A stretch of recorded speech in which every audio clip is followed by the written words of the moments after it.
Now we're going to look at a compound statement, something that puts together multiple simple statements. And by looking at the logic of the argument, by getting at the logical structure of the argument, we can ask whether or not the overall argument is true without even getting into messy empirical questions. What's happening out in the real world? We can just look purely at this argument and either accept it or dismiss it as valid or invalid. So I highly recommend that you pause and think about this argument and try to break it down by identifying the simple statements within it and the connections between those simple statements. So the argument goes like this. This is the gateway drug argument. If you use heroin, then you first used marijuana. That sounds plausible. Therefore, if you use marijuana, then you will use heroin. Okay, so this is an argument that marijuana leads to heroin use. Right? Something that seems not terribly dangerous leads into something that seems terribly dangerous. So let's go ahead and break this down. So we've got an if-then. That's a logical operator. If you first used heroin, let's go ahead and call this statement H. Then you first used marijuana. Well, let's call this statement M. Therefore, we've got another if-then. If you use marijuana, if M, then you will use heroin, H. So the basic structure of this is emotionally appealing to a lot of people.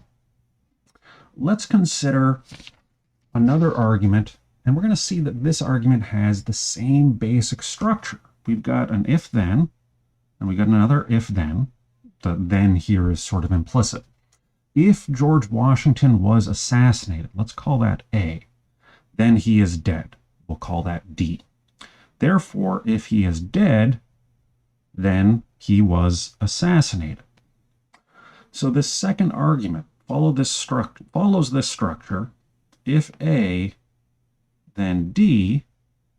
Therefore, if D, then A. The first argument follows the structure if H, then M. Therefore, if M, then H. In neither case is this a valid argument. And a really simple way to really blow this gateway drug argument out of the water is to recognize that we could easily swap in something like you first used milk. We all drink milk as babies.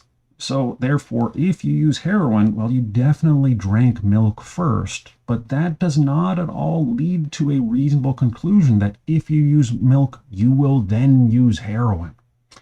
Likewise, George Washington was assassinated, then he is dead. That's perfectly sensible, right? The definition of assassination implies that if you're assassinated, you are dead. But it does not follow that if you are dead, you were assassinated. All assassinations lead to death, but not all deaths are caused by assassinations. So, by breaking down the logic, we can see that the argument doesn't hold.